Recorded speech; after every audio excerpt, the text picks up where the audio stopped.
శ్రీరామ భక్తులందరికీ శుభవార్త. ఇంకొందరికి మన రాముణ్ణి మనల్ని ద్వేషించే వారికి కఠోర వార్త. అదేమిటంటే మరి జడ శ్రావణ్ కుమార్ అనే ఒక మాజీ మ్యాజిస్ట్రేట్ లాయర్గా అవతారం ఎత్తిన తర్వాత చాలా దిక్కుమాలిన కేసులు వేస్తున్నాడు. మనల్ని అయితే పీడించు తింటున్నాడు. సరే, ఈరోజు ఆయన వేసిన ఒక పిల్ ఈ నెల 15వ తారీఖు ఆయన ఒక రిట్ వేయటం జరిగింది. ఆ రోజు నేను కూడా నా ఆర్గ్యుమెంట్స్ కూడా వినిపించడం జరిగింది. ఆయన ఎన్ని అబద్ధాలు చెప్పినా కోర్టులో ఎటువంటి స్టే గ్రాంట్ చేయలేదు. సరే, తర్వాత బయటకు వచ్చి స్టే వచ్చింది అని చెప్పి చాలా వ్యర్థ ప్రలాపనలో చాలా ఎక్కువగా ఆయన పేలటం జరిగింది.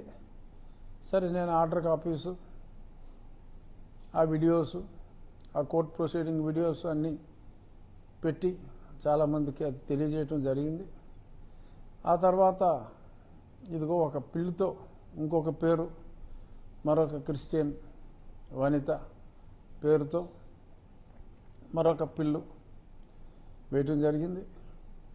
ఆ పిల్లి ఇవాళ హైకోర్టు ప్రధాన న్యాయమూర్తి మొన్ననే ఛార్జ్ తీసుకున్న శ్రీమతి గిల్ గారి కోర్టుకి వచ్చింది. చాలా స్పష్టంగా చాలా ప్రశ్నలు వేసి ఇన్ని అబద్ధాలు ఆడాడంటే ఆ మాజీ మేజిస్ట్రేటు చెప్పడానికి వీల్లేదు.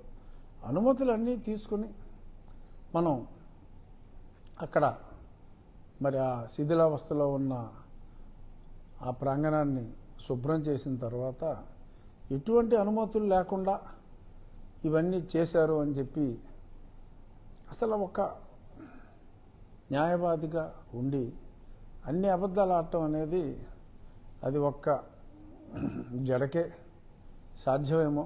ఎందుకంటే కటిక అబద్ధాలు అంటారు చూసారా మనం, అలాగా కటిక అబద్ధాలు ఇష్టం వచ్చినట్టు ఆడేశాడు. ఏదేమైనా అది అతని సంస్కారం. నువ్వు ఆల్రెడీ ఒక రిట్ వేయటం జరిగింది, మళ్ళీ ఇది అనుమతి ఇవ్వటం అనేది సాధ్యం కాదు. అందుచేత డిస్మిస్ అని పేర్కోవటం జరిగింది. యువర్ లార్డ్షిప్ డిస్మిస్ కాదు, డిస్పోజ్ అని చెప్పి అనండి అని చెప్పి ఆయన బ్రతిమాలుకోవటం జరిగింది. బహుశా మరి డిస్మిస్ అంటారా, డిస్పోజ్ అని అంటారా, ఏదైనా ఒకటే.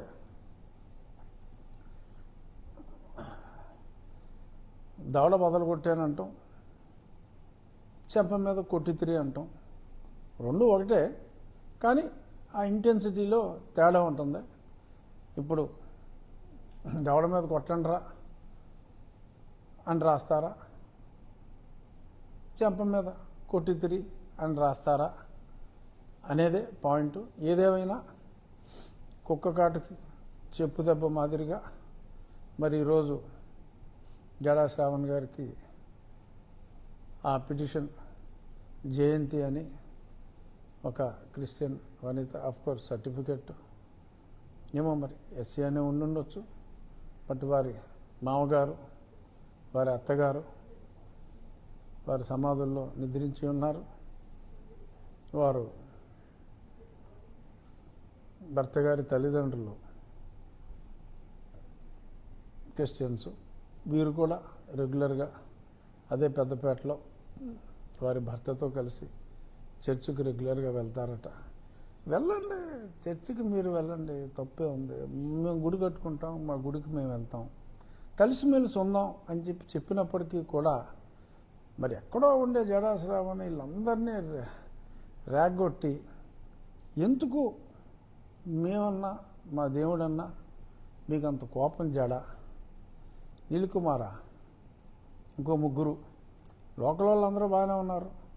ఎవరో ఒకళ్ళిద్దరిని రెచ్చగొట్టడం, ఎందుకంటే లోకల్ వాళ్ళ పేరు మీద వేయాలి కాబట్టి ఖర్చులన్నీ మేము చూసుకుంటాం అని చెప్పి వీళ్ళని రెచ్చగొట్టి ఈ పిల్స్ వేయటం, ఈ రిట్లు వేయటం ఇలా చేస్తున్నారు. మరి నీల్ కుమార్లు ఇంకా శాంతించలేదు. ఏవో చేస్తారు. ఏం చేసినప్పటికీ మన దేశంలో, మన భారతదేశంలో, మన శ్రీరాముడు నడయాడిన ఈ భూమిలో, సరే మనం సెక్యులరిజం పాటిస్తున్నాం, మంచిది. కానీ ఇజ్రాయెల్ దేవుణ్ణి, వారి భక్తుల్ని అనుమతి తీసుకొని మనం మన దేవుడి ఆలయాన్ని నిర్మించుకోవాలి అని వారు అనుకోవటం, ఎక్కడ చరిత్రలో ఒకరోజు నంది బొమ్మగా వచ్చి నిమజ్జనం కాబడే గొంతెనమ్మ అనే కాన్సెప్ట్ని గొంతెనమ్మ టెంపుల్ అని చెప్పి నోటికొచ్చినట్టు ఈ అన్యమతస్థుడు మాట్లాడేయటం, ఇతర మతస్థులతో. మరి ఒకసారి క్రిస్టియానిటీ తీసుకున్న తర్వాత పోనీ గొంతెనమ్మ కాన్సెప్ట్ కూడా ఉండదు. ఎందుకంటే అసలు విగ్రహారాధనే క్రైస్తవ మతానికి వ్యతిరేకం. మరి నో ఐడిల్ వర్షిప్ అనే క్రైస్తవంలోకి వెళ్ళి, నో కులం అనే క్రైస్తవంలోకి వెళ్ళి, మేము గొంతెనమ్మ గుడి కావాలో లేదంటే రాముడి గుడి వద్దో ఇటువంటి నినాదాలు చేస్తూ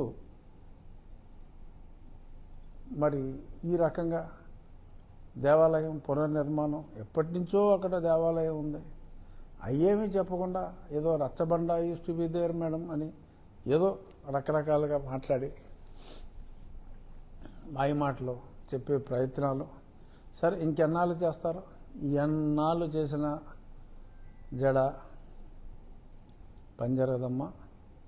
మేమందరం ఉన్నాం, కోట్లాది రామభక్తులు ఉన్నాం, కోట్లాది దేశంలో కోట్లాది రామభక్తులు ఉన్నాం అన్న పదాన్ని మరల మరల మరల మరల అండర్లైన్ చేసి చెప్తూ, ఎప్పటికైనా ఒకరోజు ఆలస్యమైన విజయం శ్రీరాముని భక్తులకే ఉంటుంది. ఈ శ్రీరాముడు నడయాడిన ఈ నేలలో మా రామాలయం నిర్మించుకోవటానికి అన్యమతస్థులు ఇబ్బందులు క్రియేట్ చేసినప్పటికీ కూడా ఎటువంటి అడ్డంకులు రావు.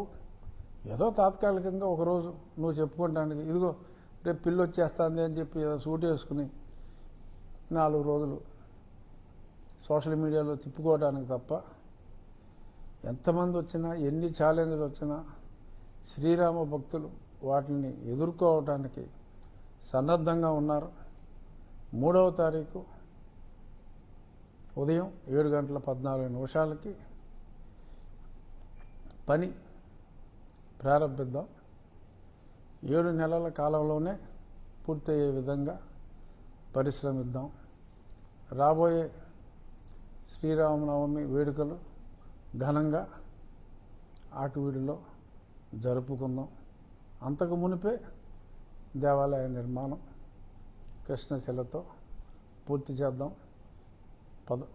3వ తారీఖు ఉదయం వీలు చూసుకొని రాగలిగిన వాళ్ళు రావాలి అని చెప్పి మనస్ఫూర్తిగా కోరుకుంటూ, జై శ్రీరామ్.